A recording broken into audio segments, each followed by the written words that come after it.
Voilà, bonjour tout le monde. On vous voit maintenant et on vous entend, allez-y. Voilà, très bien. On va commencer par, là, celle que vous voyez, c'est Laurence Cohen, qui est sénatrice PCF. Bonjour Laurence. Euh, Elsa, bonjour. Alors, vous connaissez sûrement déjà Elsa Fossi, en tout cas si vous suivez ma chaîne, puisqu'on l'a déjà reçue ici, et puis dans OLG aussi. On les entend pas, comment ça on les entend pas? Ah non. Hop, voilà, si c'est bon, j'ai mis ce clic. Si, c'est bon, ils sont là, ils sont là. Allez-y, redis bonjour Elsa. Bonjour à Vo- toutes et tous. voilà, Vous c'est bon. m'entendez? Ouh, on y arrive. Alors, et ensuite, Lucien, bonjour Lucien. Bonjour Jules, enchanté d'être là aujourd'hui. Lucien, toi tu es le coordinateur, c'est ça, un coordinateur C'est national ça, des jeunes RAID. Alors c'est ça. tu vas nous expliquer ce que c'est un petit peu après, mais vous avez donc tous et toutes un point commun. C'est que vous êtes communiste, ou vous avez été communiste au PCF pour voilà, ce parti historique de la lutte de classe. Et bon, c'est du coup le timing est pas mal. On va peut-être commencer juste par un point d'actu. Comment ça se passe le mouvement social là, contre les retraites, les grèves? J'ai vu la une de, je crois que c'est l'UMA aujourd'hui, qui parle d'une gauche unie qui fait un front uni contre cette réforme des retraites. Laurence, ça se passe bien l'union finalement dans les actes? Écoutez, moi, ce que je pense extrêmement important, c'est déjà la mobilisation de 2 millions de personnes dans le pays grâce à l'union justement de tous les syndicats. Alors qu'ils ont des différences, ils sont passés outre ces différences et par rapport à cette contre-réforme, ils se sont rassemblés. Donc ça, c'est déjà un bon point. Et les partis de gauche sont effectivement rassemblés pour contrer cette réforme qui est extrêmement grave pour l'ensemble des salariés et du monde du travail. Voilà, donc c'est très, très bonne nouvelle. Et en tant que parlementaire communiste, on est dedans. On était jeudi présente et présent à ces très grandes manifs. Et je pense que ça ne va pas s'arrêter là. Et du côté des jeunes, Lucien? Bah écoute, Jules, c'est un peu pareil au niveau des jeunes. Il y a quasiment toutes les organisations de jeunesse qui se sont déjà engagées dans cette bataille. Nous, par exemple, dans le Val-de-Marne, on travaille avec les syndicats lycéens et on sent qu'il y a une réception particulière des revendications par rapport à cette réforme. Ça s'est vu dans la rue jeudi, ça s'est vu aussi samedi, et ça se verra aussi dans les semaines à venir, dans les blocages de lycées, dans les facs, et même dans les quartiers aussi, j'espère. Et alors, vous avez aussi un autre point commun, c'est d'attendre avec impatience le congrès du PCF qui va se dérouler mi-avril. Et vous avez signé du coup une motion, alors peut-être pas toi Lucien, t'as peut-être pas signé toi, non? Non. Une motion commune, urgence de communisme, un texte commun. Y a quoi dans ce texte? Donc, vous, je précise pour les gens, évidemment, vous savez qu'à la tête du PCF, pour l'instant, c'est Fabien Roussel, et vous l'avez vu pendant la campagne, etc. Mais bon, ça dépend d'équilibre interne. Fabien Roussel avait été élu en 2018 avec sa motion. Et c'était une première, parce que c'était la première fois que la motion majoritaire avait été renversée par un vote des militants qui avaient dit non, on reconduit pas la direction habituelle, on va essayer de prendre un autre chemin. Cette ancienne direction, avec quelques autres tendances, se sont, si j'ai bien compris, unis pour produire ce texte urgence de communisme. Est-ce que j'ai bien résumé, Elsa? Bah, pas mal. Mhm. Mais disons que je dirais que bon, toi, tu parles de tendance ou de choses comme ça parce que c'est un peu un terme habituel dans le discours Oui. politique. Donc, c'est plus repérable.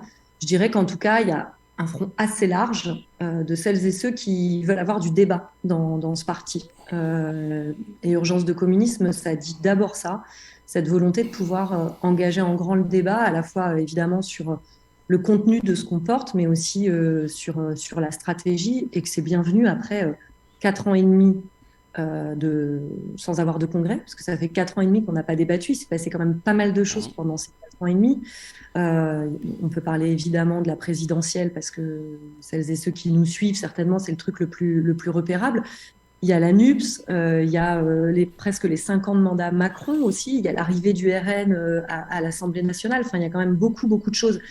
Et puis aussi dans le pays, des luttes je dirais pas forcément nouvelles, mais qui ont émergé de manière très forte. Je pense à MeToo, je pense à des collectifs qui se battent contre les violences policières, des collectifs antiracistes, des mouvements climat très forts. Tout ça, en tant que communiste, ça doit forcément nous interpeller très fort et permettre aussi des mises à jour sur nos orientations. Donc il n'y a pas que, je vais le résumer comme ça, est-ce que la direction actuelle, elle fait bien son travail, est-ce qu'il faut changer? Il y a aussi comment on est communiste et comment on agit comme communiste dans la période. Voilà ce dont on a envie de débattre. Et nous, on pose quelques grands principes, quelques grandes propositions dans ce texte, à la fois sur une stratégie de rassemblement, parce que pour nous, elle est essentielle si on veut permettre de ne pas avoir un scénario où c'est Marine Le Pen qui emporte le pouvoir et que il est midi moins le quart, quoi. Mmh. Moins le quart, et que il y a aussi des articulations entre les luttes. Bien sûr, tu nous as présenté comme le parti de la lutte des classes. On a envie de faire honneur à ça, mais être le parti qui travaille à la conscience de classe, ça implique aussi d'articuler les luttes sur l'écologie, sur l'antiracisme, sur le sexisme. Je vais laisser de la place aux autres, mais disons, voilà ce que j'avais moi envie de mettre en avant dans Urgence de communisme. Et Laurence, il y a quoi dans ce texte exactement, en fait?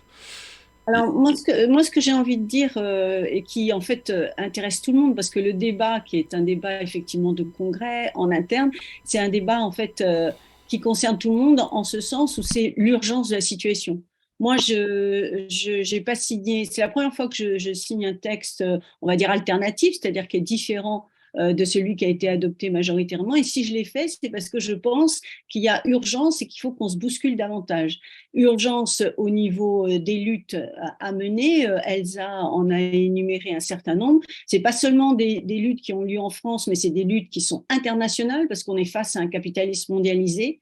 Il y a l'urgence à se mobiliser face à la montée de l'extrême droite. C'est vrai en France, mais c'est vrai dans le monde parce qu'on assiste à une internationale fasciste qui se reconstitue et on voit malheureusement ce qu'elle porte, je pense, à ce qui s'est passé au niveau de Bolsonaro au Brésil. Et heureusement, grâce au vote, c'est Lula qui maintenant a le pouvoir, mais c'est compliqué. Donc il y a une organisation de l'extrême droite un peu partout, l'Italie, etc. Et on a besoin de non seulement d'avoir des propositions fortes pour contrer ces programmes-là, qui sont néfastes pour les populations, mais on a aussi besoin d'un rassemblement très large et sans hégémonie. Et c'est pas facile, ça à porter. C'est pas seulement, ça interroge pas seulement le Parti communiste, mais ça interroge tous les partis de gauche. Il y a cette tendance à l'hégémonie et ça interroge aussi les gens. Parce que moi, je suis pas pour un cartel des partis. Je suis pour que ce soit vraiment un grand rassemblement populaire parce qu'il y a que ça qui nous permettra de gagner. Et on l'a vu, on a des exemples très concrets dans le pays sur des grandes conquêtes qui ont été faites grâce à des très larges rassemblements. Je vais en prendre qu'un seul parce que je trouve qu'il est en plus à l'ordre du jour, c'est la sécurité sociale, la conquête de la sécurité sociale avec Ambroise Croizat. Et c'est ça qui permet aux gens aujourd'hui de pouvoir avoir encore accès aux soins, même si c'est difficile. Donc, ce sont ces urgences-là qui appellent à ce qu'on se mobilise et à ce qu'on co-construise un programme qui réponde vraiment aux enjeux. Voilà. C'est ça, moi. C'est quoi la différence entre un grand rassemblement populaire et ce qu'on voit aujourd'hui avec la NUPES et puis la CGT, la CFDT qui sont rassemblés et puis les gens qui sont dans la rue, etc. Il est là le Rassemblement national, n'importe quoi. Justement pas. Le Rassemblement populaire. Faut faire quoi en plus, Laurence, toujours peut-être? Alors, peut-être pour commencer, c'est-à-dire qu'il y a effectivement la NUPES, mais la NUPES, elle s'est constituée face à une exigence. D'ailleurs, des gens, suite à ce qui s'est passé au niveau de la présidentielle, il y avait cette volonté. Ils nous ont appelés à nous unir. Et ça a été un accord, effectivement, électoral qui a permis l'élection de nombreux députés à l'Assemblée nationale. Et c'est un point d'appui. Mais on voit bien que c'est totalement insuffisant. Aujourd'hui, la NUPES, c'est pas l'affaire des gens.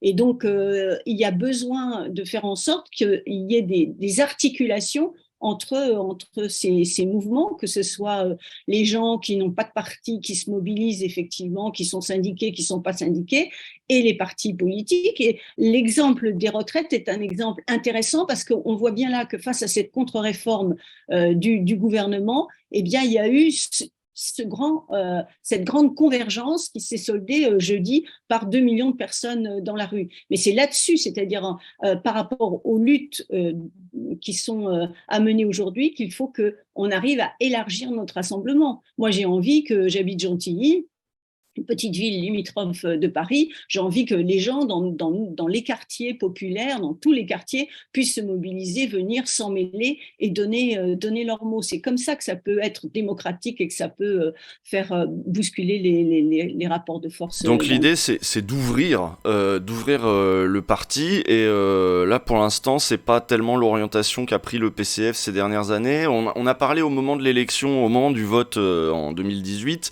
les commentateurs, les journalistes parlaient je demandais ça à Elsa, peut-être, les commentateurs, les journalistes parlaient d'un repli identitaire un petit peu du PCF à ce moment-là. Donc ce qui est un peu l'inverse de l'ouverture.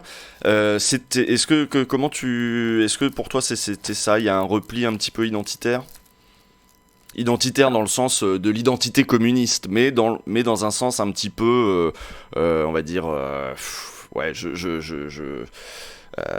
ouais, voilà, je sais pas trop comment finir cette phrase. Je ne veux pas t'enlever tes mots, hein, ça ne sera pas forcément les miens, mais d'abord, le congrès de 2018, ce qui est vrai, c'est que c'est affirmé beaucoup, et chez un nombre important de communistes, hein, puisque et le texte qui s'appelait Manifeste et Fabien Roussel l'ont emporté, il y avait, je crois, la volonté de dire le PCF existe et faut que ça s'entende. Voilà.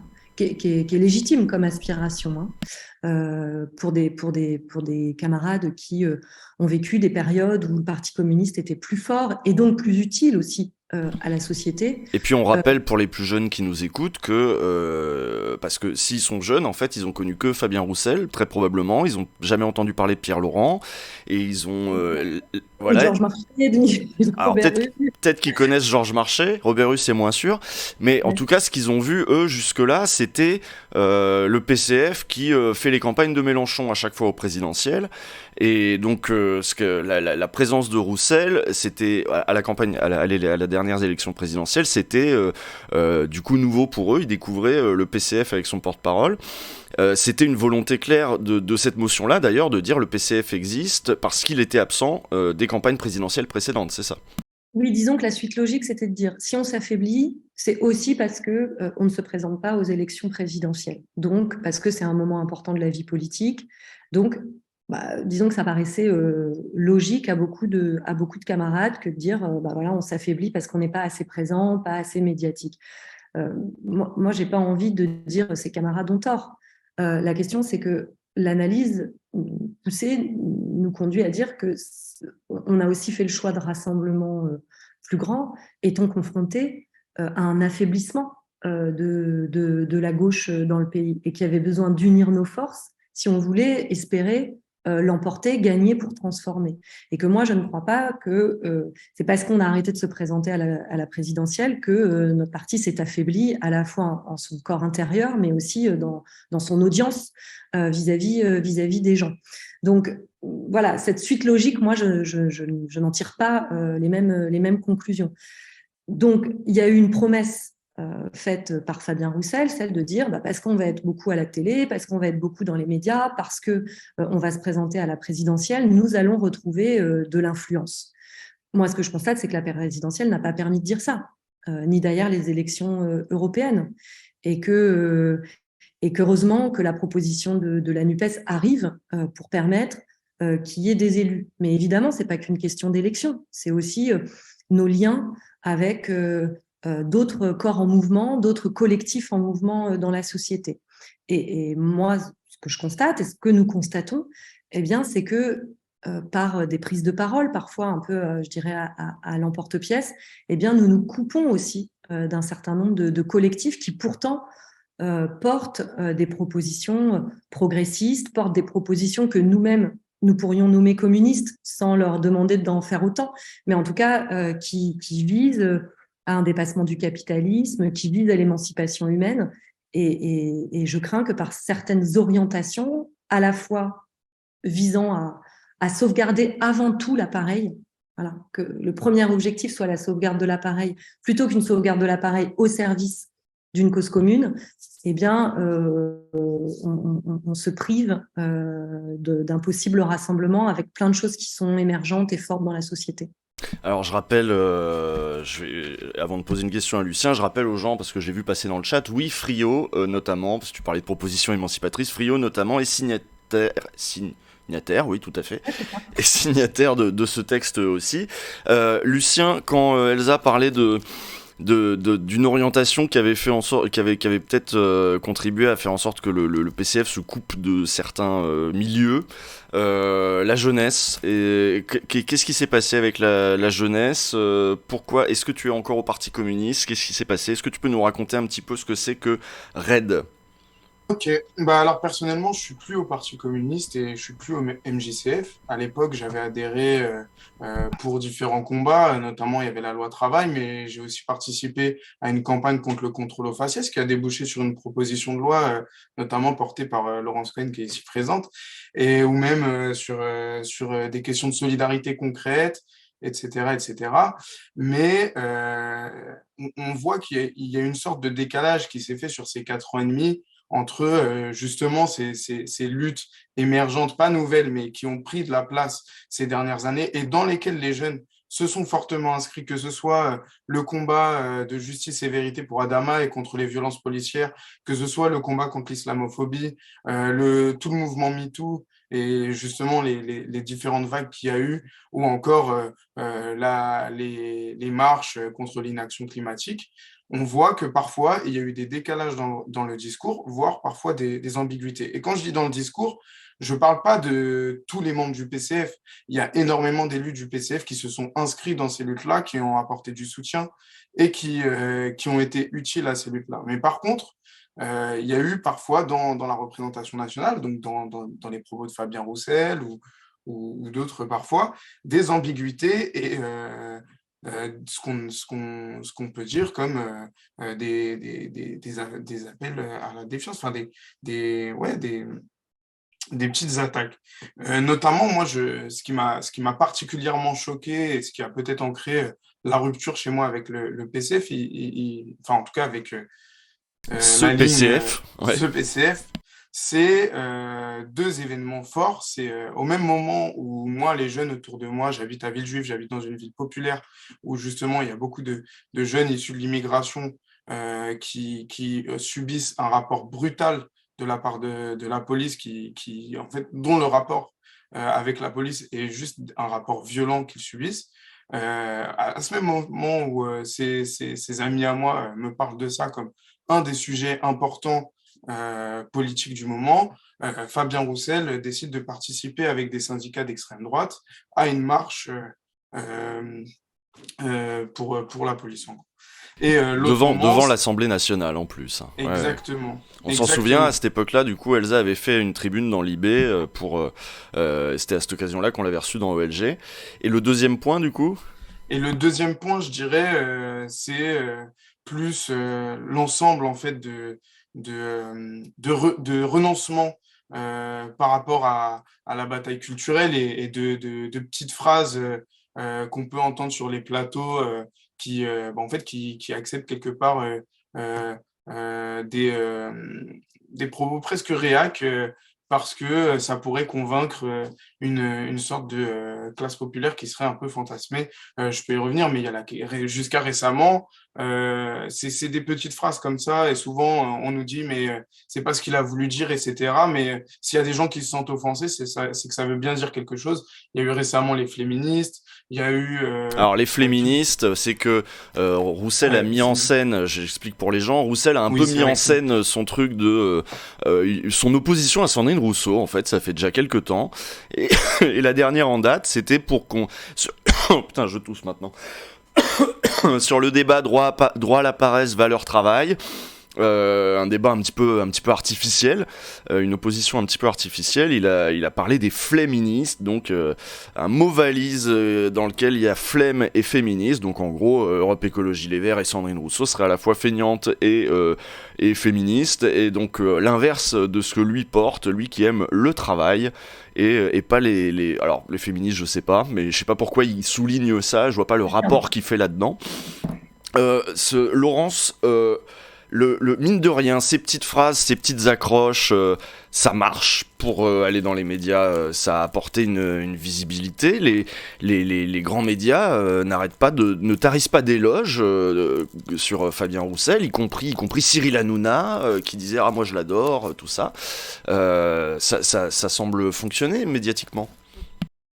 Alors moi, je veux pas tomber dans ce débat de petites phrases. C'est vrai qu'on est à l'ère des médias et faire un bon jeu de mots à tout prix, finalement, bah, ça entraîne à des dérives que moi, personnellement, je n'approuve pas. Mais je crois que le fond du problème, c'est que c'est pas par hasard, par exemple, si dans notre texte, outre ce qui a déjà été dit, on est pour une sixième République. On n'est pas pour l'élection du président de la République au suffrage universel. On est pour le renforcement des parlements. Et pourquoi je dis ça? C'est pas sans lien avec ce qui vient d'être dit. C'est parce que on est dans une course à la présidentialisation qui nourrit en fait les médias qui vont essayer de faire sortir telle ou telle personnalité pour tantôt l'encenser, tantôt la démolir. Et avec l'inversion du calendrier, c'est-à-dire d'abord la présidentielle et ensuite les législatives, on a complètement changé le modèle politique en quelque sorte, et c'est pour ça qu'il faut changer nos institutions qui sont mauvaises. On est sur une présidentialisation, c'est le monarque Macron, et on le voit. Et la présidentielle focalise plus sur des personnalités, des petites phrases que sur un contenu politique. Et nous, c'est pas en tout cas ce qu'on cherche. Et c'est pour ça qu'on parle d'urgence. Alors après, il y a effectivement des divergences et des différences sur un certain nombre de questions de fond. Je pense qu'on a besoin de creuser le rassemblement.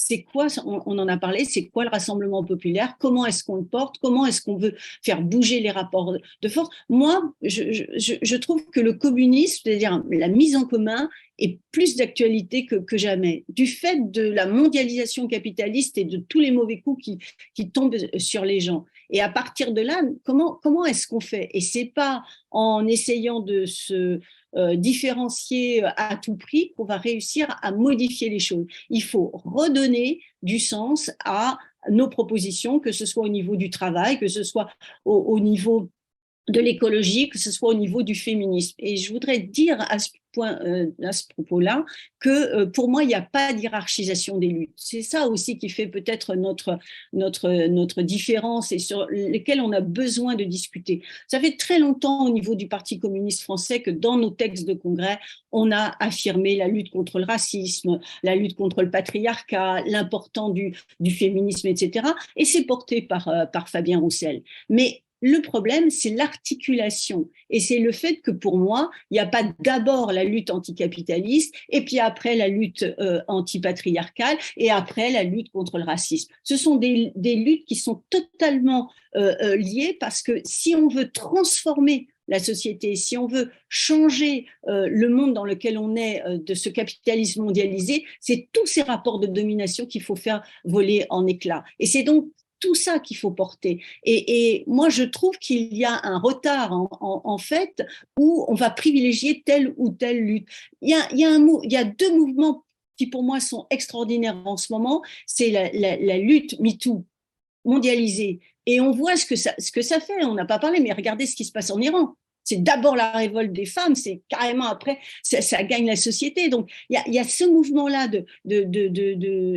d'égalité, de volonté d'égalité entre les femmes et les hommes, et il y a la lutte pour l'écologie. Et ça, c'est facteur porteur d'espoir, et c'est aussi ça qui explique ces montées très fortes des luttes, ça explique la force des réactions.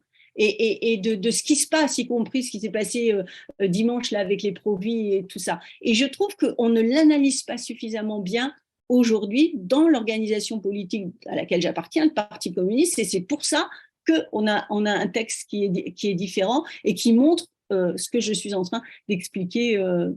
Oui. C'est-à-dire que ce que tu dis aussi, c'est que c'est ce renouveau cette nouvelle vague féministe qui emporte le monde entier, qui va susciter aussi des réactions, donc des réactionnaires, et puis des discours comme Donald Trump derrière, qui vient, ou en France aussi, d'autres Zemmour, qui va d'abord parler à la virilité fragile de ces jeunes hommes en école de commerce, pour ensuite les attirer vers un projet néofasciste. Elsa, tout à l'heure on a évoqué brièvement la présidentielle. Comment tu l'as vécu, cette campagne présidentielle de ton côté? Parce qu'il y en a qui ont, par exemple Sébastien Jumel de votre parti, du PCF, avait appelé à faire, donc qui est de Dieppe je crois, avait appelé à voter Mélenchon directement. Il y a eu des gens qui ont eu des stratégies un petit peu différentes. Toi tu t'es positionné comment, et comment tu l'as vécu cette période? Bon, je sais pas si j'ai tellement envie de parler de moi à ce moment-là, mais plutôt de ce que... Ton analyse. Bien sûr. Comme tu le sais, je crois, Usul, en amont, c'est-à-dire déjà en 2019, avec d'autres, notamment avec Clémentine Autain, mais avec bien d'autres, déjà on tirait la sonnette d'alarme. Le Big Bang, c'était le moment du Big Bang. Oui. On avait vu les européennes, juste après le mouvement qui arrivait, juste après le mouvement des Gilets jaunes, et ce qu'on voyait, c'est qu'il y avait des aspirations dans la société, qui étaient des aspirations, pour certaines en tout cas, assez fortement progressistes, des aspirations sociales, et que dans le même temps, la gauche aux européennes, complètement partie en mode puzzle, eh bien, elle se faisait assez laminer, quoi. Et donc, nous, en 2019, on dit, bon, faut arrêter. Faut qu'on regarde les conditions pour partir groupé, mais pas partir groupé pour juste dire c'est beau et c'est ça qui va marcher, pour tenter d'avoir à la fois assumer nos singularités, mais aussi chercher de la cohérence. Et donc, c'est le travail qu'on avait tenté d'entreprendre. Donc forcément, quand je vois en 2022 la présidentielle où chacun part dans son coin, en mon fort intérieur, je sais qu'on va à la catastrophe et que ça va pas marcher. Et surtout, ce que je vois dans ma circonscription, c'est que les gens viennent me voir en me disant moi, je suis dans une circonscription très populaire, Nord des Hauts-de-Seine, où les gens, le résultat, c'est qu'ils ont voté très, très, très, très majoritairement pour Jean-Luc Mélenchon. Et qu'ils disaient mais pourquoi il y en a d'autres à côté, pourquoi vous y allez pas ensemble? Donc il y avait une forme de désespoir à nous voir partis chacun de notre côté. Et quand tu me dis comment je l'ai ressenti, je l'ai ressenti en étant tout aussi dépitée qu'eux, parce que c'est pas ce que je souhaitais pour le pays, et que je pensais que en y allant rassembler, mais pas simplement en y allant rassembler au dernier moment, en travaillant aussi en amont des propositions communes, un récit commun, plusieurs voix qui se font entendre, peut-être qu'on avait une chance d'y aller. Donc voilà comment je l'ai vécu. Puis après, tout de suite après, il y a la proposition NUPES, et je me dis on est un peu mieux sur la bonne voie. Encore faut-il, Laurence le disait tout à l'heure, l'inscrire dans la durée, parce que oui, il y a la bataille des retraites et on est unis. Je dirais que c'est une très bonne nouvelle. Ça fait longtemps qu'il n'y a pas eu une mobilisation sociale où et le front syndical et la gauche politique étaient aussi unis. Donc c'est un atout, mais on ne peut pas juste se dire on y va unis pour gagner cette victoire, puis après chacun repart comme d'hab. Non, il y a besoin que la NUPES, c'est un bel outil pour aller à la rencontre des gens et pour en faire l'outil de celles et ceux qui ont envie de transformer la société. Mais pour ça, il faut qu'on s'organise ensemble et qu'on le fasse. Et moi, je pense que le PCF, les adhérents du PCF peuvent être utiles à ça. Ils savent faire. Ils ont à la fois, je dirais, cette culture de la pratique de faire avec les gens. Moi, c'est ça qui me raccroche fort encore au PCF aujourd'hui. C'est cette pratique, cette culture-là de faire avec les classes populaires. Et puis il y a un truc aussi que le PCF a et que par exemple la France Insoumise n'a pas, c'est une habitude, une expérience, une implantation sur le terrain, notamment dans les mairies, le pouvoir municipal. Ouais, bien sûr. Bah, bon, c'est mon histoire politique. Moi, j'habite Gennevilliers, donc j'ai la chance d'avoir un maire communiste, Patrice Leclerc, mais aussi pas simplement ça, d'avoir des élus, des militants et des militantes qui partent d'abord des aspirations, voilà, qui viennent pas calquer euh, la théorie sur ce que vivent les gens. La théorie, elle est un corps, un corpus qui nous aide à analyser les choses, qui nous aide à nous organiser, mais pas un truc qu'on calque sur ce que pensent les gens. Et moi, ce que je trouve fort dans la culture communiste, quand elle est vivante, quand elle est moderne, quand elle est populaire, c'est de savoir faire ça. Mais encore faut-il être sur cette voie-là et donner la chance, les outils aux communistes pour pouvoir le faire. Et vraiment, c'est pour ça que je me bats sur ce texte de congrès, sur ce congrès-là, pour qu'on ait ce débat-là. Voilà. Parce que j'entends les critiques de ceux qui nous attaquent en nous disant vous voulez la liquidation, vous voulez la disparition du PCF. Franchement, depuis que je suis adhérente au PCF, on me dit ça. Euh, Justement, moi, je Les pense que liquidateurs, on dit, hein. ouais, les liquidateurs. Vous êtes les Franchement, liquidateurs. on y met des sacrés efforts, hein. Euh, mais dans notre quotidien pour liquider, dis donc.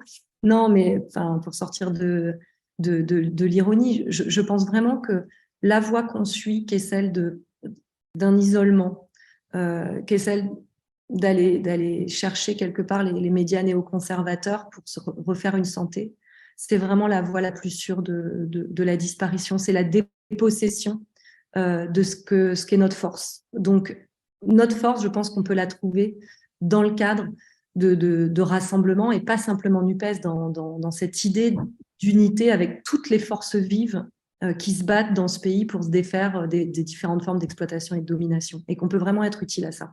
Et alors, la jeunesse, du coup, on va revenir avec Lucien Béthune sur cette histoire, parce que tu nous as pas expliqué, Raid Jeune, qu'est-ce que c'est comment ça s'est passé avec les jeunes, du coup, parce que cette campagne, elle a été clairement, la campagne de la présidentielle, elle était clairement orientée vers les vieux.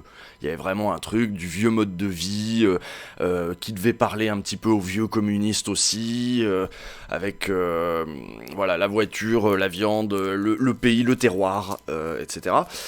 Comment les jeunes l'ont vécu, eux, qui ont d'autres préoccupations. Est-ce que ça a fait fuir des jeunes militants?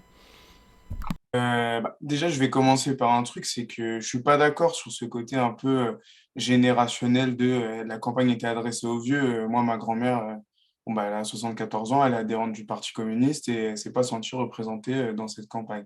Mais maintenant, sur la question des jeunes et d'une fuite des jeunes. Pour ma part, avant la présidentielle, j'étais encore secrétaire fédéral des jeunes communistes du Val-de-Marne. Dans le contexte dans lequel on était, dont on a parlé tout à l'heure, avec plein de luttes émergentes et de la nécessité aussi de créer des ponts entre ces luttes-là, entre la lutte MeToo, entre le combat contre l'inaction climatique, le combat contre le racisme, les violences policières, il y avait besoin de créer des ponts et justement de ne pas les hiérarchiser parce que, comme le disait Laurence Cohen, il y a des choses qui sont imbriquées aujourd'hui, enfin, ces rapports de domination sont imbriqués aujourd'hui. Les jeunes s'engagent massivement pour des causes. Il y a une perte, sociologiquement, c'est mesurable dans le nombre de jeunes qui remplissent les organisations de jeunesse. Le combat pour un projet de société est malheureusement en baisse chez les jeunes. Pourquoi? Parce que je pense qu'aujourd'hui, on a besoin de montrer aussi que ces projets de société qu'on a, donc un projet communiste, il combat le racisme, il combat l'inaction climatique et notamment au prisme, par exemple, de l'impérialisme, parce qu'aujourd'hui, on sait que le réchauffement climatique, c'est inégalitaire et ça va toucher notamment les pays du Sud. Il combat aussi les violences sexistes et sexuelles parce qu'elles s'ancrent totalement dans la structure bourgeoise de la famille. Et donc, à ce moment-là, c'est pas ce qui s'est ressenti. Mais là, c'est plus pour un militant averti, mais même pour des jeunes justement qui se sont retrouvés dans ces luttes-là et qui, parce que le PCF s'y est inscrit en partie, s'y retrouvaient aussi, ont pu perdre ce lien-là qui existait. Moi, ça a été mon cas. Ça a été mon cas, ça a été le cas de nombreux jeunes. Et donc, nous, au moment de la présidentielle, on s'est demandé qu'est-ce qu'on va faire? Est-ce qu'on va ne pas faire campagne, rien faire, Est-ce qu'on va faire campagne pour un candidat qui porte des choses avec lesquelles on n'est pas forcément d'accord, même si le parti en question, c'est le nôtre et qu'on est sur un projet de société qui est quasiment le même? Ou est-ce qu'on va faire campagne pour quelqu'un, justement, pour qui notre mouvement, notre parti n'a pas appelé à voter? Ça a été une vraie question et c'est pour ça que nous, on a créé Red Gen à ce moment-là. C'est aussi pour sortir, en fait, de ces pressions-là et pouvoir mener une campagne. À ce moment-là, on s'est dit, on va essayer de mener une campagne contre le racisme de front en faisant une campagne pour l'élargissement de la citoyenneté parce qu'on sait que c'est radicalement opposé au projet réactionnaire, au projet fasciste. Et c'est ça aujourd'hui que le PCF doit porter parce que élargir la citoyenneté, ça veut dire arrêter aussi d'avoir des sous-citoyens, d'avoir des gens qui sont justement brisés dans leur citoyenneté parce qu'ils sont femmes, parce qu'ils sont racisés, etc. Et donc, c'est ces questions-là qu'on a essayé de mettre en avant. Et moi, je sais que j'ai pris la responsabilité, en tant que responsable des JC à l'époque, d'appeler à voter Jean-Luc Mélenchon, mais dans cette optique qui était celle qu'il y a eu après de la NUPES, du rassemblement. Du rassemblement, pourquoi? Pour gagner. Parce qu'aujourd'hui, il y a une urgence. Il y a une urgence de communisme et il y a aussi une urgence de faire avancer justement nos idées. Je pense que les idées communistes, le projet communiste, on aurait pu le faire avancer à travers une victoire de la gauche au présidentiel. Bon, ça s'est pas fait. On a réussi à le faire, enfin, du coup, pas avoir une victoire, mais en tout cas, on a réussi à avoir un rassemblement qui s'est fait après les présidentielles au moment des législatives. Mais ce rassemblement, il faut le faire vivre. Il faut lui donner un contrôle populaire. Là, aujourd'hui, malheureusement, je le dis, la NUPES, c'est un cartel de forces de gauche qui se réunit pour les élections. C'est pas ce que ça doit être. Ça doit être un rassemblement populaire qui doit être mis sous le contrôle des gens qui l'ont fait vivre. Les gens qui l'ont fait vivre, c'est les gens qui ont voté pour les différents candidats NUPES. C'est des jeunes, beaucoup de jeunes. Pas le parti, mais du coup, la couleur des jeunes, la NUPES pendant les législatives.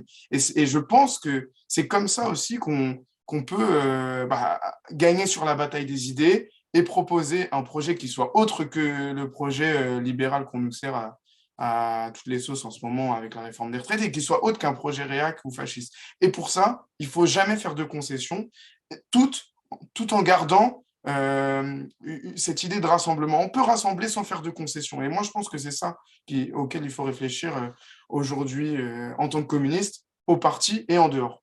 Alors maintenant que tu es en dehors du parti, là, tu attends les résultats du congrès pour savoir si tu y retournes? Bien sûr que ça m'intéresse. Après, je suis pas dans aujourd'hui, je suis pas dans une démarche où je mets mon avenir militant aux dépens de ça. Je pense que dans tous les cas, il faut construire. Moi, c'est ce qu'on fait avec RAID. On construit des ponts, on travaille avec les élus communistes, avec les militants communistes sur le terrain, dans des initiatives concrètes. On a fait des Noëls solidaires avec des sections du parti en France. On fait les marches, on se retrouve aux côtés des militants communistes. Moi, je pense que ce que je suis en train de faire en tant que militant, ça participe de toute façon quelque part à justement étoffer le projet communiste et ça peut participer peut-être aussi à convaincre des communistes au sein du parti justement d'aller vers un texte de congrès qui représente aussi plus les questions que je viens d'aborder. Est-ce que j'y retournerai? Je pense qu'aujourd'hui, ce n'est pas la question. Et là, c'est plus qu'est-ce que je compte faire de mon engagement et qu'est-ce que aujourd'hui oula, c'est un peu prétentieux. Collectivement, on a créé une organisation de jeunes, c'est la faire vivre, lui donner aussi des perspectives. Je pense que c'est plus ça aujourd'hui sur ce vers quoi je me dirige. D'accord. Laurence Cohen, je vais représenter un petit peu tout le monde parce que c'est vrai qu'il y a des gens qui sont arrivés en cours de route, donc bienvenue tout le monde. Je suis avec Elsa Fossillon, députée PCF, Laurence Cohen, sénatrice PCF, et Lucien Béthune qui était au PCF avant et qui est maintenant au Jeune Red, ou Red Jeune, pardon. Red Jeune, exactement. Red pour, c'est quoi, Révolution, Égalité, Démocratie, non? C'est presque ça, mais ça c'était... Non, c'est Rassemblement pour l'égalité et la démocratie, c'est un peu... ça résume un peu tout ce que j'ai dit avant, c'est-à-dire qu'aujourd'hui on a besoin de rassembler des gens d'horizons politiques différentes, mais... Quand j'étais à la LCR, nous, Red, ça voulait dire Révolution, Égalité, Démocratie. On l'a appris après, ça nous a valu quelques petites piques, mais bon, ça reste... Je préfère que ça s'assimile Ça à va, ça ça va la à LCR, à d'autres mouvements bizarres, hein. n'est-ce pas? Oui, donc Laurence Cohen, tout à l'heure, on a parlé de la montée de l'extrême droite. Est-ce qu'on peut revenir là-dessus? Est-ce qu'il y a un plan de bataille? Il y a eu le mot de bataille culturelle qui a été prononcé aussi. Comment on fait reculer l'extrême droite concrètement aujourd'hui? Alors, c'est Ouais, hein. tout un débat, hein. Et, Ça se résume pas comme ça, mais je et ça pense aussi, que c'est une urgence, ouais. voilà, moi, ça fait partie des urgences et c'est ce qui est mis en exergue au niveau de notre texte. Et pour moi, c'est une bataille effectivement d'idées. C'est-à-dire, c'est la bataille d'idées qu'on doit mener sur des contenus politiques sur tous les sujets. C'est-à-dire qu'aujourd'hui, il y a une Marine Le Pen qui s'est refait une certaine santé, si je puis m'exprimer ainsi, en disant en se déclarant du côté des plus faibles, des précarisés, etc. Or, tous ces votes disent le contraire. Je pense au niveau européen, je pense à ses prises de position, etc. C'est quelqu'un de profondément réactionnaire et elle est du côté plus des grandes fortunes que des petites gens. Je pense que tout notre travail, c'est vraiment un travail de conscientisation, comme on dit, c'est-à-dire qu'aujourd'hui, et comme hier d'ailleurs, les gens, les nantis, les plus riches, les plus favorisés, ils ont naturellement une conscience de classe. Et eux, il n'y a pas besoin de leur faire des grands discours. Mais dans nos quartiers, dans les quartiers populaires, en zone rurale, etc., les gens qui travaillent, qui ont des petits salaires, qui sont précarisés ou qui sont au chômage, ceux-là, ils n'ont pas obligatoirement la conscience d'appartenir à la même classe des opprimés. Et c'est cette convergence des intérêts qu'il faut qu'on arrive à mettre en avant pour rassembler.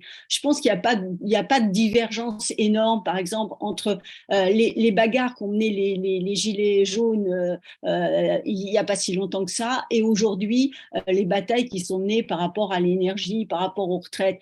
Mais par contre, les convergences ne sont pas toujours vues. Donc la meilleure façon de lutter contre Marine Le Pen, c'est effectivement déjà de mener ces combats-là, de développer des propositions et de créer des ponts, comme l'a dit Lucien. Moi, j'ai bien aimé la façon dont il a conçu ce rassemblement, c'est-à-dire qu'un rassemblement, pour qu'il arrive à arracher des conquêtes, il faut qu'il soit large, il faut que ça soit une déferlante. Et pour que ça soit une déferlante, il faut que ce soit les gens qui s'en emparent. Il ne faut pas que ce soit des cartels de partis politiques.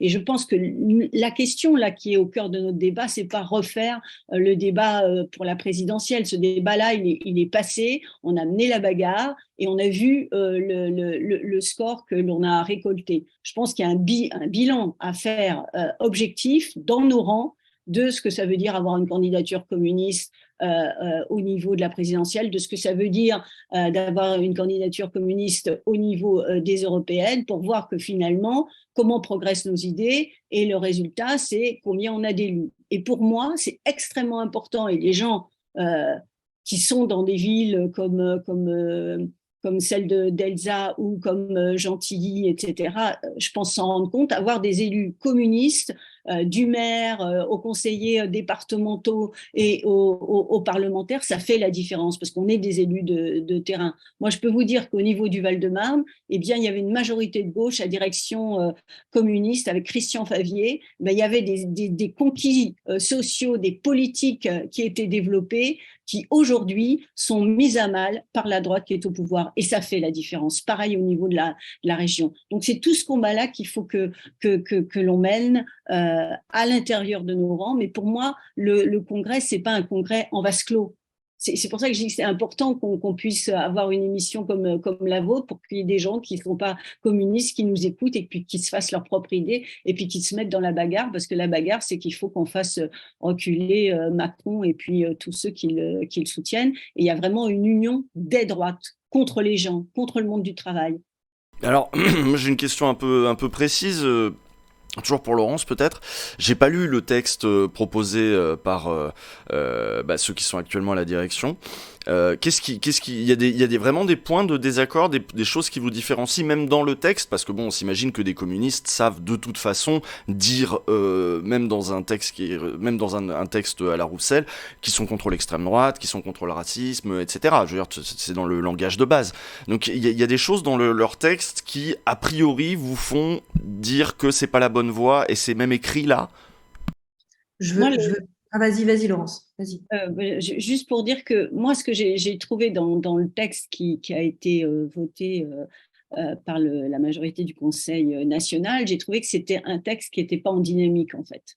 Et que les choses étaient mises un peu sur le même plan, qu'il n'y avait pas justement, en tout cas, suffisamment mis en exergue l'urgence de notre combat, l'actualité du communisme, parce que ça aussi c'est important, et le fait que face à la montée de l'extrême droite en France, en Europe et dans le monde, il y avait besoin d'un très large rassemblement et qu'il ne suffisait pas de simplement analyser les choses justement à l'aune de dire bon, on a eu un candidat communiste à l'élection présidentielle et on a bien travaillé et on a fait une belle campagne et on va continuer comme ça. Mais c'est analyser les choses qui ont été positives et les choses qui ont été négatives et voir à partir de là comment est-ce qu'on fait sans rien mettre dans on met pas le drapeau dans notre poche. Moi, la NUPES, c'est pas ma tasse de thé telle qu'elle est aujourd'hui. C'est un point d'appui, j'ai dit, mais un point d'appui pour aller beaucoup plus loin, pour entraîner les gens, pour que les gens aient un véritable pouvoir. Et je ne suis pas pour l'hégémonie, je ne suis pas pour l'hégémonie du Parti communiste français, mais je ne suis pas pour l'hégémonie de la France insoumise ou du Parti socialiste ou d'Europe Écologie Les Verts. Il faut qu'on se respecte et qu'on respecte l'autonomie de chacun et en même temps qu'on fasse jouer les convergences, parce que on a des convergences, elles sont quand même très nombreuses. C'est ce qui fait d'ailleurs qu'on est rassemblés pour la lutte contre les retraites. Donc voilà, c'est plus des différences. On est dans une urgence qui, à mon avis, n'était pas suffisamment prise en compte dans le texte qui a été voté. Et puis enfin, peut-être la dernière chose aussi, moi je trouve que notre texte n'est pas parfait, mais en tout cas, c'est un appel au dialogue, au débat. C'est ne pas avoir peur du débat. Moi, ce qui me fait le plus peur aujourd'hui dans la société d'une manière générale, et malheureusement, je trouve que ça gagne, y compris les communistes, c'est cette intolérance au débat. C'est-à-dire, où on est d'accord, où on n'est pas d'accord, mais hop, il faut trancher. Moi, je ne suis pas pour trancher. Il y a des choses qui sont compliquées. Faire reculer l'extrême droite, c'est extrêmement compliqué. Donc, on a intérêt à échanger nos idées, à les confronter et à voir comment est-ce que, effectivement, on convainc en proximité avec chacun et chacune. Il faut de l'humilité et il faut des convictions. Humilité, ça ne veut pas dire, là encore, qu'on en rabat. Moi, je suis d'accord sur ce qui a été dit et par Elsa et par Lucien. Ce n'est pas le plus petit dénominateur commun. On est très ambitieux, justement, dans notre texte. On veut aller très loin et on pense que le communiste, il est à l'ordre du jour aujourd'hui. Mais à condition, effectivement, d'être rassembleur, d'être force de progrès et puis d'écouter aussi, d'écouter la société. Elsa, il n'y a pas de débat en ce moment? Tu voulais réagir tout à l'heure déjà. Oui, mais j'aurais réagi un peu évidemment de la même manière que Laurence, mais le texte en tout cas qui est proposé par la direction sortante et soutenu par Fabien Roussel, là, j'ai le sentiment qu'il veut étouffer le débat. Voilà. C'est un texte plat, sans grand marqueur. Je pourrais aller sur les 50 pages, vous chercher quelques phrases avec lesquelles j'ai de profonds désaccords et qui piquent à mes yeux. Mais surtout, je trouve que sur l'ensemble, c'est globalement un texte qui ne s'inscrit pas dans le temps. Voilà, les luttes dont je vous ai parlé, elle les analyse quasiment pas, elle ne fait que les citer sans voir les convergences possibles, les mutations possibles. Quand je parle de MeToo, quand je parle des luttes qui ont émergé dans des quartiers ou les mouvements climat, par exemple sur la question des mutations à opérer aujourd'hui pour faire face aux enjeux écologiques, je trouve que ça tombe à plat. Voilà. Et donc, il y a une capacité à faire naître le débat extrêmement faible dans le texte qui est proposé aujourd'hui par la direction.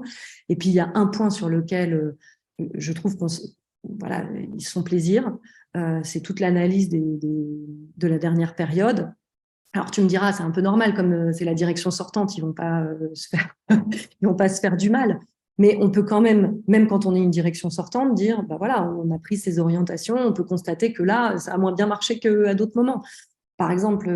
le score à la présidentielle n'était pas foufou. Le score à la présidentielle, c'est pas dingue. On peut peut-être se dire que quand même, il y a peut-être des choses à revoir sur le chemin pris. Bon, c'est pas le cas, ou en tout cas, c'est particulièrement feutré, et donc, du coup, ça ne peut pas susciter le débat qu'il faut parce que les questions sont pas ouvertes. Sur le débat dans la société, est-ce qu'il y a ou non du débat dans la société? Ce qu'on peut surtout dire, c'est sûr que le monde politique aujourd'hui, tel qu'il s'illustre aux yeux de tous, forcément, parfois, il est très renvoyé à une forme d'égotisme, de divertissement qui n'a pas beaucoup d'âme. Et donc, forcément, que nous, communistes, il faut qu'on œuvre pour sortir de ça. Ça, c'est évident, et pas l'accompagner. Parce que forcément, si on veut... Enfin, c'est pour ça que là, je disais, je pense qu'il y a une aspiration, c'est celle qui a poussé des communistes à voter plus fortement au dernier congrès pour Fabien Roussel et pour le texte qui était présenté en amont. C'est l'idée, on ne nous voit pas. Mais moi, je veux qu'on nous voit parce qu'on est utile, parce qu'on porte des choses, parce qu'on arrive à diffuser des idées communistes dans la société. Parce qu'on est en lien avec des gens qui travaillent à l'émancipation. Voilà pourquoi je veux qu'on nous voit. Parce que c'est vrai qu'en sous-texte... Ça peut être tard, quoi. Enfin, tu vois, je dis pas qu'il faut pas des gens connus en politique, on a besoin de ça. Évidemment, mais je traduis le sous-texte, c'est que là, c'est vrai qu'on a eu l'impression de... en fait, à chaque fois qu'on voyait Fabien Roussel dans les médias, c'était parce que les médias bourgeois se félicitaient des positions communes qu'il pouvait avoir, enfin, les positions les plus réac de Roussel. Ah bah lui, il est bien, lui, ça c'est la gauche qu'on veut, parce que pendant les quelques années, comme tu l'as dit Elsa, il s'est passé plein de choses, il y a eu beaucoup de mutations, et la gauche aussi a changé. Et les gens de gauche aussi ont changé d'avis aussi sur des trucs. Il suffit de voir la position de la France Insoumise sur l'islamophobie, elle est pas du tout la même qu'il y a 5 ans à peine. Donc il y a plein de choses qui ont évolué. Et cette gauche dite aujourd'hui woke fait extrêmement peur. Enfin, les bourgeois la détestent. Elle fait peur aux bourgeois. Elle modifie les valeurs, etc. Vraiment, on sent qu'il y a un mouvement... il y a un mouvement de panique, un réflexe réactionnaire vraiment dans la classe dirigeante et dans la classe médiatique aussi conservatrice. Et donc du coup, ils avaient l'impression de voir en Fabien Roussel, ah ça c'est une gauche comme on veut, c'est-à-dire que voilà, et lui il est pas woke au moins. Est-ce que et donc du coup à chaque fois qu'on le voyait dans les médias, c'était pour ses meilleures vannes contre Sandrine Rousseau, etc. Moi je l'ai assez vécu comme ça. Qu'est-ce que t'en penses, Lucien? Moi, je vais pas revenir éternellement sur les petites phrases, etc. Je pense que c'est malheureusement, on tombe vite justement dans ce piège-là et quelque part peut-être que c'est aussi ce qui est voulu aussi pour qu'on passe du temps à débattre sur ce genre de conneries, même si pour moi ça reste important parce que avant tout, dans la période actuelle, moi je le dis, je suis fier d'être communiste. Je suis fier d'être communiste et de porter un projet de société égalitaire au moment où on nous laisse le choix entre une société où les plus pauvres sont laissés sur le côté, les personnes racisées peuvent subir des discriminations physiques, des violences, etc., où les femmes sont perçues comme pareil, des personnes qui subissent plus de violence, etc. Je suis fier d'être communiste, mais je pense que ça m'impose aussi une exigence. Et cette exigence-là, je l'ai aussi pour les gens qui se revendiquent communistes et qui passent à la télé. Et donc, forcément, qu'on doit faire attention à ce qui est dit et à notre discours. Aujourd'hui, on est dans une bataille culturelle. On a besoin de donner des gages. Si on veut, par exemple, mobiliser l'électorat populaire, on peut pas cracher sur les gens qui habitent dans les quartiers. On peut pas parler de franges radicalisées des quartiers périphériques parce qu'on doit être exigeant avec ce qu'on dit. On mène une bataille culturelle face à des gens qui aujourd'hui sont en train de gagner, qui passent sur tous les plateaux, qui ont la voix libre sur toutes les chaînes de télévision. Et donc, quand on est à la télévision, on ne peut pas rentrer dans leur piège. On doit tout le temps se montrer en opposition, ferme et être clair sur nos propos. Donc, je pense que voilà sur quoi il faut être critique sur ces petites phrases. On doit être clair sur nos propos et donner des gages.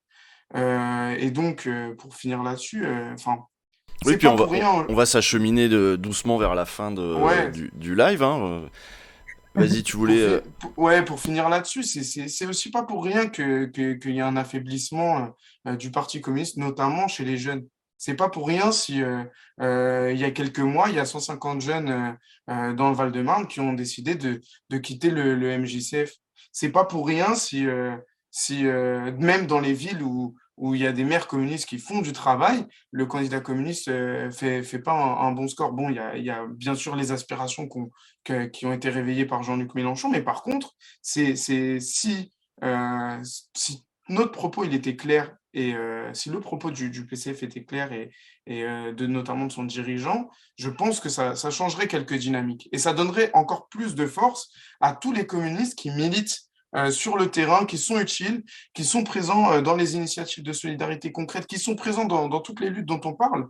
Et je pense que au-delà de le moment de ce congrès, il est important, il faut qu'on soit exigeant avec nous-mêmes. Bon, moi, je suis plus au Parti communiste, mais je considère que c'est important que tous les communistes soient exigeants avec eux-mêmes et surtout, comme le disait Laurence, d'être dans un moment où on doit être capable de se remettre en question sur les dernières années qui viennent de passer, sur nos présents dans les luttes, quelle image aussi on renvoie aux gens.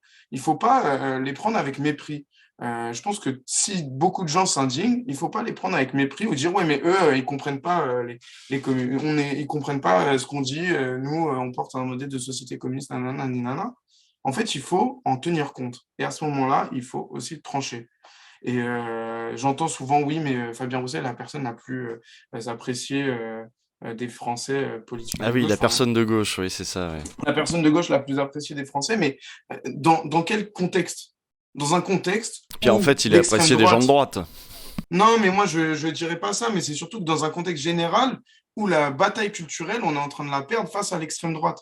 Et donc, je pense que là-dessus, on a des conclusions à en tirer et qu'il va falloir que dans les communistes, dans le parti et en dehors du parti, on puisse justement clarifier des choses et justement mener cette bataille culturelle, se mettre en avant aussi une vision marxiste de la société, parler aussi du marxisme des périphéries, des luttes intersectionnelles. Et donc, je pense que voilà, c'est ça aujourd'hui les questions qui doivent être mises en débat dans le Parti communiste. Et alors, puisque tu reparlais aussi de la lutte contre l'extrême droite, j'ai vu Besancenot qui était invité, je vais poser la question à Laurence plutôt, j'ai vu Besancenot qui était invité à BFM et qui rappelait que après les grèves de novembre-décembre 95, moi je m'en souviens, j'avais 10 ans mais je m'en souviens, mine de rien, les grèves victorieuses contre Alain Juppé et ses réformes à l'époque de la Sécu et de quelques autres trucs, l'extrême droite avait reculé dans les urnes. C'est-à-dire que le mouvement social crée ce genre de dynamique qui fait passer au second plan toutes ces choses-là, toutes les rhétoriques d'extrême droite, parce que les gens se réimpliquent, les gens se repolitisent, les gens repriorisent un petit peu, remettent un petit peu leur vie en perspective avec la politique, ça veut dire leur retraite, ça veut dire leur système de santé, etc. Et puis ça avait abouti, mine de rien, dissolution pour anticiper les législatives qui auraient dû se tenir un an plus tard, en 97, elles se tiennent, et la gauche plurielle arrive au pouvoir, forte aussi de tous ces gens qui avaient été politisés peut-être en 95 dans ces grandes luttes. C'est un scénario un petit peu idéal, c'est une dissolution de Macron dans pas longtemps, et les gens qui sont rentrés dans la lutte là maintenant, dans ce grand mouvement qui s'annonce, vont peut-être comprendre qu'il faut sauver non pas le système de retraite par répartition, mais il faut sauver carrément le modèle, le déjà là communiste même, pourquoi pas, qu'il y a dans le modèle social français. Ça serait un beau scénario, non, Laurence ? Oui, moi je pense surtout que le capitalisme est tellement dur parce qu'il arrive à un moment où non seulement il broie les individus, mais il est en train de foutre en l'air la planète. Donc d'où l'urgence et cette prise de conscience de par le monde du fait que ce système-là, il n'est pas bon. Et donc il faut l'abattre. Ce qui manque, c'est la perspective politique, effectivement, l'alternative, d'où l'importance du rassemblement, des contenus, etc.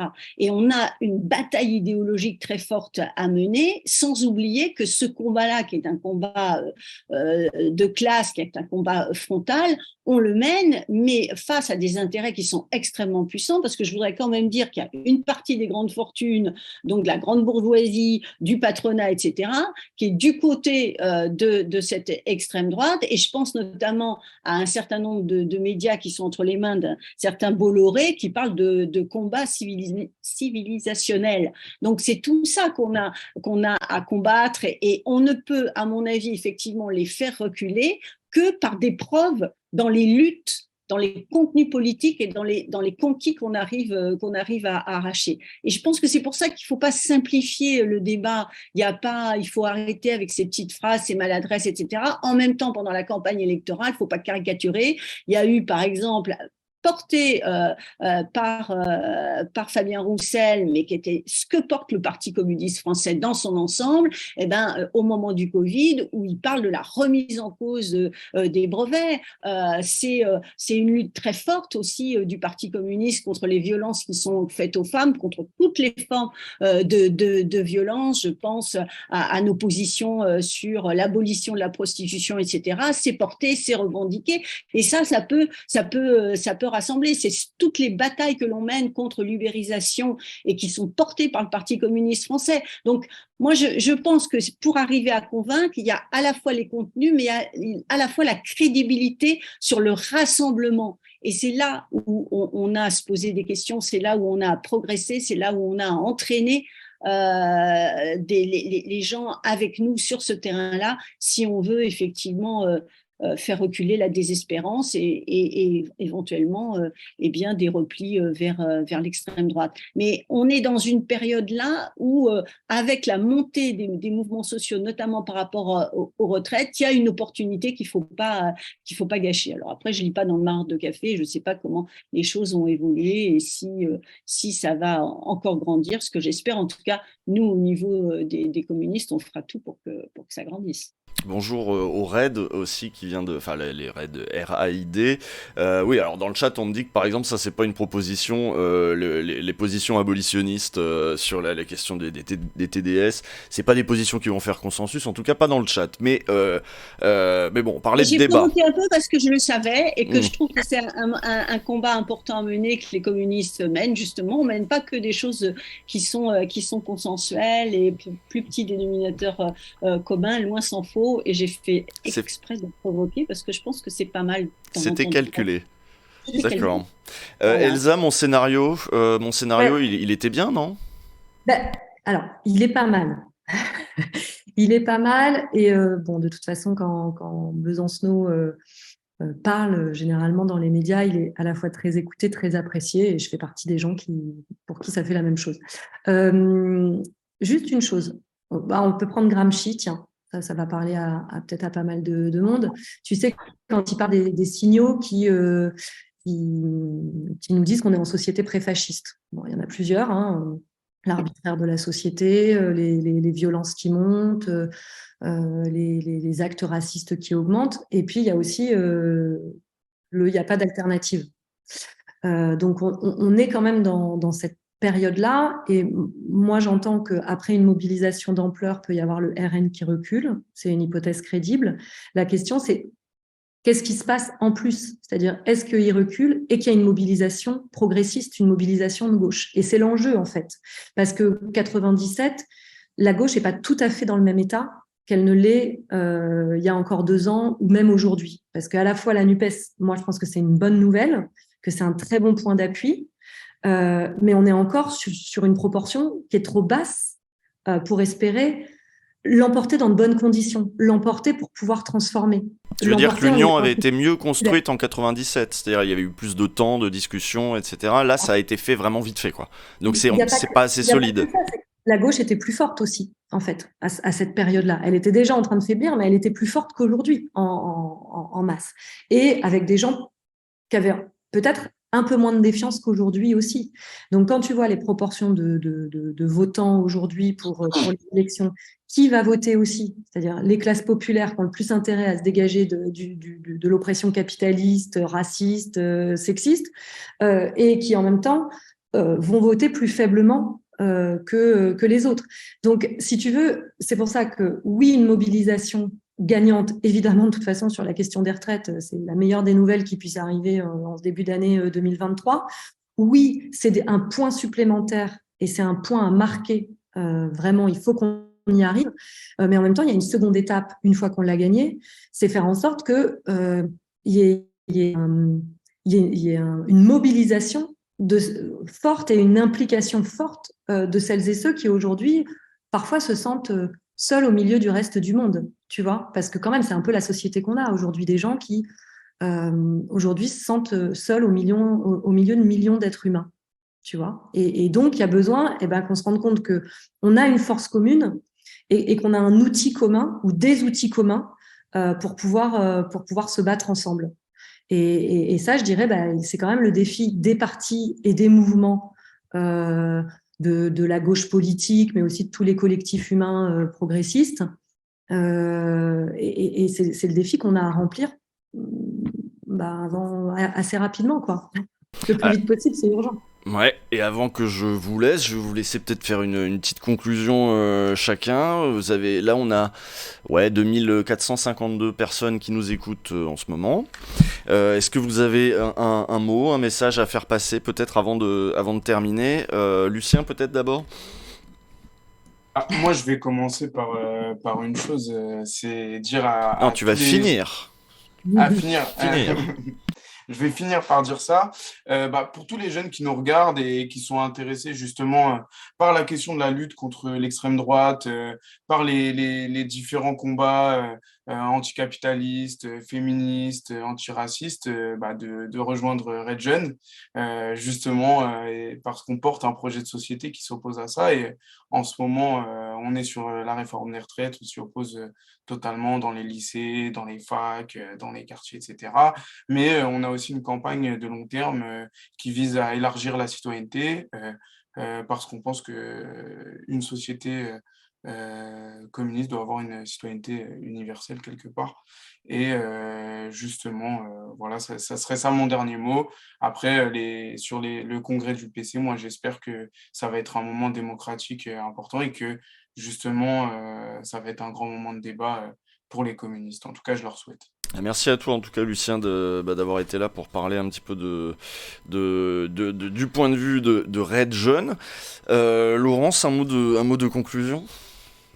Je pense qu'on vit un moment qui est très fort parce qu'effectivement, il y a un monde qui va mal.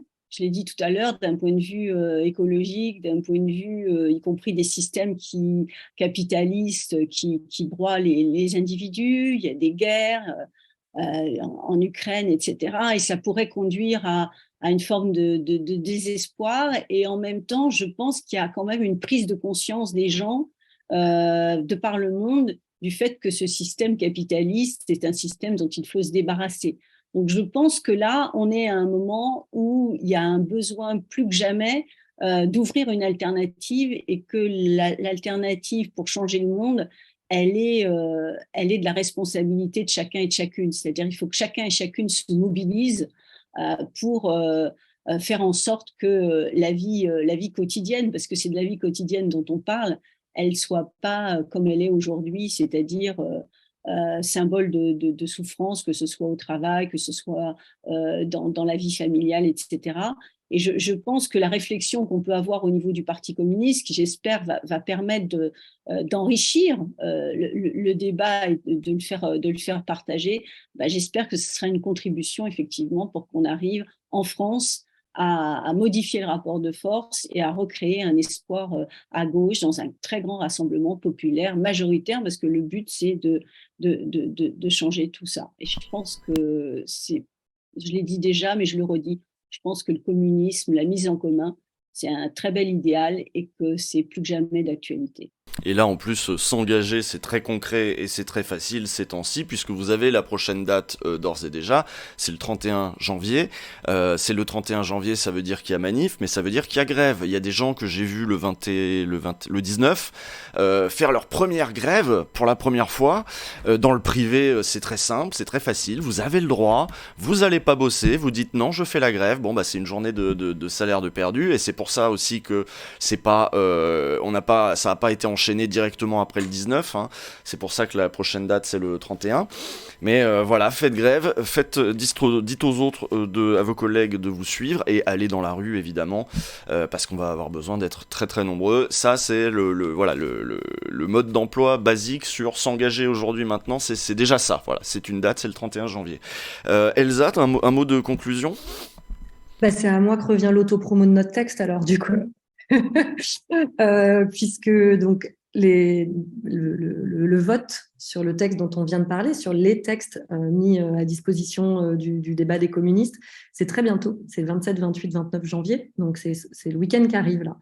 Donc pour ceux qui sont adhérents et qui nous écouteraient, écoutez, partagez cette émission, faites partager le texte. J'ai vu qu'il avait été remis dans le chat. Puis pour ceux qui ne le sont pas, Laurence le disait à plusieurs reprises, mais justement, notre idée, c'est aussi que ce débat-là, il ne soit pas uniquement, même si c'est aux communistes que revient de voter, évidemment, mais ce débat, on le veut ouvert parce qu'il parle de la vie de chacun, de chacune. Moi, je me doute que beaucoup de mes voisins, de mes voisines, des habitants de mon quartier où je suis élue, vont pas forcément aller lire le texte ou s'y intéresser. Et pourtant, ça parle très concrètement de leur vie, ou ça tente de le faire en tout cas, et qu'à la fois, c'est parce qu'on vit avec eux et qu'on se bat avec eux qu'on en parle dans le texte, et donc il n'est pas déconnecté du quotidien de quand les communistes sont en action, quoi. Donc, écoutez, essayez que ce débat soit le plus ouvert possible. Et puis, si vous avez des copains ou des copines adhérentes du PCF qui savent pas quoi voter, vous leur envoyez cette émission. Voilà, ça peut être une bonne chose. Dans le chat, il me demande, est-ce qu'on peut adhérer maintenant et voter ? Faut de l'ancienneté. Oui. Ce serait trop simple. Hein, puis ce serait pas hyper démocratique parce que tu te préserves pas des modes d'entrisme non plus. Tu peux adhérer si tu es convaincu, et puis après. Tu peux adhérer si tu es convaincu, tu voteras au prochain de communistes, et puis voter pour le prochain congrès. Bon, je pense que les gens. Exactement. Merci Laurence. Je pense que les gens du chat vont attendre de voir comment se passe le congrès avant de voir s'ils adhèrent. Ça va plutôt se passer dans ce sens-là. Mais merci à ceux qui ont suivi. Moi, je suis même en parlant. Peut-être qu'il n'y a pas beaucoup d'adhérents dans le chat, mais en tout cas, nous, on est ravis de pouvoir en parler à d'autres aussi. Voilà. C'était très sympa comme discussion. Merci.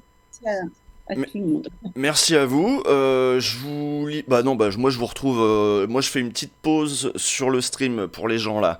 En gros, je vous mets en attente et je reviens avec vous après. Je dis au revoir à mes invités parce que je suis poli. Et je vous retrouve juste après pour un peu d'actu de qu'est-ce qu'on fait là, qu'est-ce qui se passe. Hop, on bascule en mode écran d'attente. À tout de suite. Voilà. Clac, je coupe.